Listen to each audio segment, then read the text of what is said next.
자, 국가정보원이 야당 의원의 휴대폰을 뒤졌다는 주장이 오늘 나왔습니다. 자, 서울 관악구에 출마한 야당 의원인데 직접 오늘 회견까지 했습니다. 도대체 어떤 일 때문에 그런 것인지 지금부터 영상 하나 공개하겠습니다. 작년 10월 말인데요. 역사교과서 국정화 논란 그 한복판에 있었던 장면입니다. 기억나실 것 같습니다. 같이 보겠습니다. 상장을 냈으면 좋겠다 하면 됐으면 좋겠다 이런 얘기입니다. 안 됐어요. 대표성을 가지고 이 자리에 나와서 어떤 상황입니까? 예, 지난해 10월 25일 상황입니다. 네. 역사교과서 국정화 논란이 한참일 당시에 네. 야당으로 한 제보가 왔습니다. 정부가 비밀리에 TF 사무실을 꾸려놓고 거기서 국정화 작업을 이미 시작했다. 네. 이런 제보를 받은 야당 의원들이 그것을 확인하기 위해서 지금 종로구 동숭동에 있는 국립국제교육원인데요. 저쪽을 찾아갔습니다, 밤에. 네. 그랬더니 그쪽에 안에 있던 교육부 공무원들이 전부 다 문을 걸어 잠그고 경찰을 불렀죠. 네. 그래서 그 다음날 아침까지 5시까지 계속된 배치 상황이 이어졌습니다. 자, 그런데 이제 저희가 설명드리려는 이유가요. 자, 지금 이 화면에 보이는 이 빨간 동그라미 안에 이 의원 때문이죠.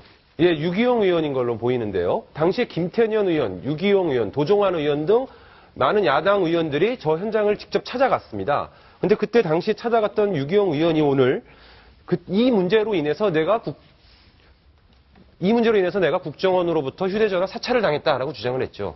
자, 이렇게 주장을 폈습니다. 내 휴대전화를 국정원이 다 뒤졌기 때문에 이런 큰일, 말도 안 되는 일이 벌어졌다고 오늘 회견을 했습니다. 그 장면 보시고요. 하나씩 점검해 보겠습니다. 국가정보원이 현역 의원인 제 핸드폰 정보를 뒤졌던 사실이 확인돼서 관련된 내용을 말씀드리고자 합니다. 국가정보원 2건을 포함해서 제 개인정보에 대한 조회가 있었다는 사실을 알게 됐습니다. 국정교과서 강행하는 과정에서 국정원까지 동원해서 야당 의원들을 사찰했던 것이 아닌가 하는 의혹을 지을 수 없습니다. 자, 이정은 차장, 좀 설명 좀 해주십시오. 저게 어떤 뜻입니까? 네, 그 한 통신사가 이제 국정원 네. 측에 통신자료 제공 사실 확인서를 보내왔는데요. 네. 여기에 보면 조회 대상자의 이름, 그러니까 유기용 의원과 그 유기용 의원의 이름과 생년월일 네. 이런 것들이 있고요. 네. 제공을 요청한 기관, 국가정보원과 검찰이 나와 있습니다. 그리고 자료를 제공한 날짜 있습니다. 지난해 6월과 10월, 12월 모두 3차례입니다. 자, 그러니까 작년 10월 26일이라는 것을 좀 주목해야 될 것 같은데 지금 보셨던 동숭동에서 경찰과 야당 의원이 국정교과서 때문에 충돌했던 그 순간 바로 그 다음 날 제공한 걸로 보아 내가 박근혜 대통령이 추진하는 역사교과서에 반대하니까 날 사찰했다. 그런 뜻이군요. 그렇죠. 워낙 이제 아까도 설명을 네. 드렸습니다만 지난해 10월 25일은 네. 그 국정원의 비밀 TF가 있었다 이러면서 야당 의원들이 급습을 한 날이었잖아요. 네. 그러니까 당황한 정부가 도대체 야당이 국정화 비밀 TF의 정체를 어떻게 알았는지, 어디까지 알고 있는지, 어떻게 향후에 대응해야 될지 이런 것들을 알기 위해서 급하게 캐내려다 보니까 핸드폰까지 이런 식으로 통화 내역 조사를 한 게 아니냐 이렇게 주장을 하고 있는 것이죠. 자, 여기까지만 보면요. 정말 얄궂게도 대통령이 추진하는 국책사업과 강력하게 충돌한 야당 의원 휴대전화 관련된 정보를 국가정보원이 SK텔레콤에서 받아갔나요? 자, 손수 변호사. 네. 보통 이렇게 받아갈 수 있는 겁니까? 불법입니까? 아니면 합법의 테두리 안에 있는 겁니까?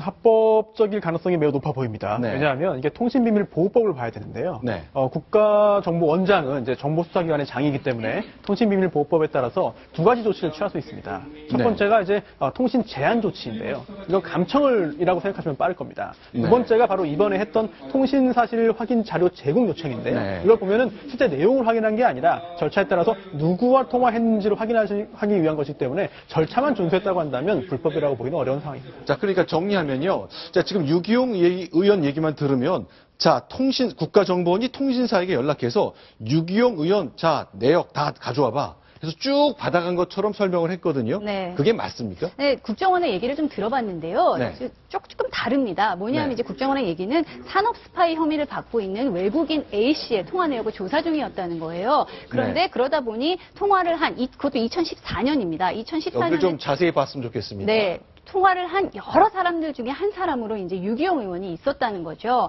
그래서 그 국가기밀 탐지 혐의를 받고 있는 외국인과의 통화 대상이었을 뿐이지 네. 국회의원이라고 해서 유기용 의원을 찍어서 조사한 것은 아니었다. 이렇게 얘기를 하고 있습니다. 자, 국가정보원과 검찰이 우리의 국가 기밀을 탐지한 혐의를 받고 있는 외국인 A씨를 수사하고 있습니다. 네, 그렇죠. 그래서 네. 그 사람이 과연 누구랑 통화하고 뭘 하는 사람인지를 쭉 알아봐야 되는데 이 사람과 통화한 사람들 쭉 보자 하니까 수도 없이 많았겠는데 그중에 유기용 의원이 들어있다는 얘기죠. 그렇죠. 그 유 의원과 A씨가 무슨 관계인지는 모르겠습니다만 네. 어쨌든 그 추가로 조사를 할 만한 대상은 아니라는 이유로 유 의원에 대해서는 추가로 하지 않았다는 거고요. 무엇보다 그때 당시에 그 비밀 TF를 존재를 제보받았던 도종환 의원이라든지 네. 다른 의원들에 대해서는 지금 그 통신 내역 조사가 이루어지지 않았다는 거죠. 그래서 유 의원만 콕 찍어서 했을 이유가 없다는 겁니다. 2013년이라는 것도 주목해야 된다고 국정원이 설명하던데 이건 어떤 의미입니까? 그렇죠. 왜냐하면 2014년 통화 내역을 이제 보려고 했던 거니까 네. 2015년 10월 25일에 있었던 그 국정화 TF의 문제와는 전혀 상관이 없다는 겁니다. 일단 그 기간부터가 그게 어떤 네. 얘기입니까? 좀 정리를 좀 해주세요. 그게 왜 관계가 없다는 거죠? 보세요. 네. 그러니까 그 2015년 10월 26일이라는 건요. 네. 그 자료를 신청한 날짜입니다. 그런데 만약에 정말 그 유 의원이 문제되고 있는 국정화 TF와 관련돼서 뭔가를 뒤지고 싶었다면 네. 그거는 2015년 10월 25일 밤에 통화한 내역을 봤어야지 2014년에 전화한 내역을 뒤질 필요는 없다는 거죠. 아, 그러니까 국정교과서 논의가 시작되기 이 한참 전인 그렇죠. 1년 전에 통화한 내역, 누구랑 통화했는지 그걸 봤다는 뜻입니다. 그렇죠. 그냥 신청한 날짜가 그렇게 우연히 그렇게 된 것 같다라는 게 국정원의 주장입니다. 근데 국가정보원 말로는요, 이렇게, 그러니까 영장을 통해서, 손수호 변호사, 네. 영장을 통해서 그 통신 감청을 한다면, 누구랑 통화했는지, 몇 분이나 통화했는지, 몇 번 통화했는지, 그거 다 알 수 있잖아요. 네. 이번은 영장 없이 그냥 행정 절차로 한 거라 알 수 있는 게 어디까지입니까? 사실은 그 이번에 정확한 표현 자체가 통신 사실 확인 자료에 대한 제공을 요청해서 받은 것인데요. 따라서 통신 사실 확인 자료가 무엇인지를 봐야 되는데 법의 규정이 다 있습니다. 가입자의 전기통신 일시, 쪽 통화한 일시, 그리고 또 전기통신 개시 종료 시간, 그리고 발착신 통신 번호 등 상대방의 가입자 번호 등을 확인할 수 있는 것이기 때문에 내용을 확인할 수 있는 것은 아니거든요. 따라서 다른 불법적인 절차를 거쳐서 감청을 했다면 모르겠지만 적어도 지금까지 드러난 것만 봐가지고는 절차를 밟아서 내용이 아닌 통신 누구와 통신했는지 정도의 정보만을 파악한 것으로 보는 것이 맞을 것 같습니다. 그러면 유기용 의원은 왜 내 휴대전화를 국가정보원이 다 뒤졌다라고 얘기하는 거죠? 그러니까 내가 누구랑 통화했는지도 다 공개가 된 겁니까? 아니면 이 번호를 가진 산업 국가기밀을 뺀 것으로 보이는 혐의를 갖고 있는 외국인 그 사람의 통화한 기록이 있는 사람들이 누구인지 이름, 주소, 주민등록번호 이걸 알아갔다는 건데 왜 그렇게 유기용 의원은 결론을 내린 거죠? 일단 유기용 의원은 국정화 TF와 관련해서 자기가 굉장히 그 국화에 찍혀있다 이렇게 생각을 했을 수도 있을 것 같고요. 무엇보다 그 국정원이 사찰 의혹은 사실 끊이지 않았던 것도 사실입니다. 그리고 뭐 옛날 얘기긴 하지만 과거 어두운 역사도 가지고 있고 그러다 보니까 이제 야당 의원으로서 특히 그 국정화의 문제를 계속 제기해온 사람으로서 자기가 사찰을 받고 있다. 이런 문제를 제기하고 있는 것이고요. 아무래도 이제 뭐 테러 방지법이라든지 이런 사찰 문제와 관련해서도 조금 더 문제 제기를 하고 싶었던 게 아닌가 그런 생각은 듭니다.